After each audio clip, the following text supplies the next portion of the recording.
So why don't we start old and get younger? So this is a kind of weird, more theoretical, hypothetical, philosophical video in this one, right? But we're going to talk about why do we start young and have no independence and very susceptible to the world, and we kind of get older and we get more independence and we get more strength and we get bigger personality and a better understanding of the world and a better understanding of who we are, and we build strength and we really build ourselves in our community, and we kind of hit a peak, right? So whatever age you believe that may be, it could be high school, it could be your 20s, it could be your 30s, it could be your 40s. Most people start to generally think that after your 40s and 50s, it starts to go downhill, right? And then you start to kind of return to a more dependent phase in life. You start to return to a weaker phase in life. You start to return to a point where you are no longer in your prime, right? So why does life work like this? Why don't we start old and get younger, right? Well, the reason for this is because you have to grow. You have to learn. You have to cultivate who you are. When you're a baby, you are taking in all of the things that are going around you. You're learning from your mother, you're learning from your father, you're learning from your friends, you're learning from your community, right? So you are pulling in all of those things in your culture that make your people what you are, right? That's how people become a certain way. That's why certain countries are a certain way. That's why certain races are a certain way. That's why certain nationalities are a certain way, because you have been absorbing all of that information from such a young age, particularly as a baby. So as you have been absorbing all of that information, it has been molding you into the person that you are going to become. Now, as you grow and you build your strength, you build your independence, you build who you are, you have something to look up to, right? You say to yourself, when I'm a grown-up, I'm going to be this. You say that when you're 5, 6, 7 years old.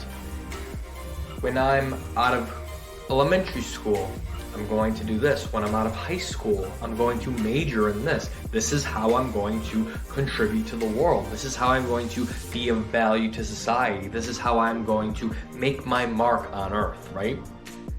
You're building up. So you have to start from this kind of dependent, infantile stage, right? And as you build yourself, you need to reach that peak. That peak in life that so many people need and want and crave, especially for men, is needed. And that's why you have to start from the infantile, dependent stage in life, right? So you keep going, right? So you're building yourself up, right? Even in your 20s, you're probably not quite there yet, right? You're building up your value. You're building up your independence. You're building up how you are contributing to this society. You are making yourself a better, stronger man, a better, stronger mate, and a better, stronger individual for your tribe, right? That's what you're doing the whole time, from a young baby to a kid to an adolescent to a teenager into your 20s and your 30s, right? And now once you get into like maybe your mid to late 20s and your early 30s, your goal now is to specialize and cultivate your strengths to be the best person you can be in that particular society. And what that does is that builds your value as a man, and that builds who you are to a partner, right? And then once you get a partner and you build yourself up in that way, you create another round of humans, and that's how the wheels turn over centuries and centuries and centuries. So you may ask, well, why can't you do that in reverse? So you can't do that reverse because you have to have this build-up from an infant to an adult, and then you have a retiring phase. That's why it's called retiring, when you retire from your job. So you have to build up, and then you slowly come down. And as you come down, you become more dependent on society again. You have passed on your contribution. You've literally passed on your genes if you had children. And you've passed on the torch, so to speak, right? So now you're kind of becoming more dependent on the society, like you were as a baby. Now you are becoming more feeble. Your body's getting weaker again, right? So it's kind of like a hill, right? So you reach the peak of the hill, and now you're going down, right?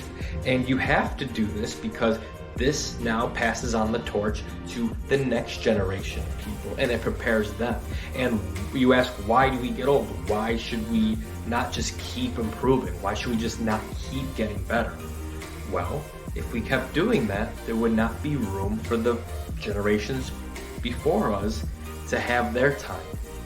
You have your window in time. Now, whenever you're born, right? So say you were born in the 80s, your window in time is 2000 to 2030, right? Say you were born in the 60s, your window was the 1980s to the 2010s, right? And then you're on your way down, right? It's the natural order of things. And I think it's very important that we accept this, right? People say, I don't want to get old. I don't want my body to start to go. I don't want to be the weak one. I don't want to ever not be the strong man for my community. I never want to be in a position where my kids are stronger than me. I want them to see me as their rock, as their salvation, as their provider. And this is a very normal thing. All men feel this. That's why there is the midlife crisis. It's because men are starting to feel that they are not in the prime of their game, they're not in the prime of their life, and they are not the rock in their community anymore. They're becoming softer, their body's becoming weaker, they're becoming more tired, right? And I think there's a big issue now, especially in our present day, that you always got to be at the top of your game. You always got to be getting it. You always got to be killing it. And you have your time to do that. You have had your time to do that, right? Not to say that you can't do amazing things in your 50s, 60s, 70s. It's completely not true. But your body will start to physically go, and you're passing down the torch to your kids, maybe even your grandkids, or nephews, nieces, all of that, right? So it's important that we accept our time. You are given a beautiful gift of life, right? And you have been given that gift of life in a particular snippet of time and space in this existence that we call life. You need to grasp that time. You need to realize that your time is limited. You need to realize that you do have a peak. You do have a top of the hill. And it could be a mesa. It can go for a very long time. It could go from when you're 18 to when you're 40. It can go from when you're 18 to when you're 60. Or it could be short. Maybe you were a late bloomer, right? So it can go from when you're 40 to 50. It doesn't matter. The point is, you have to realize in life that there is a peak. And I'm not trying to be bleak, and I'm not trying to be depressing.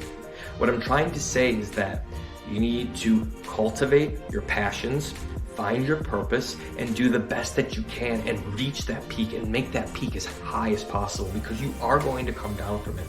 And you need to accept that you're going to come down from it, because you definitely are, no matter what you do, no matter how hard you work, no matter how much you devote your time and energy into perfecting your craft, you are going to come down from it. That's what retiring is.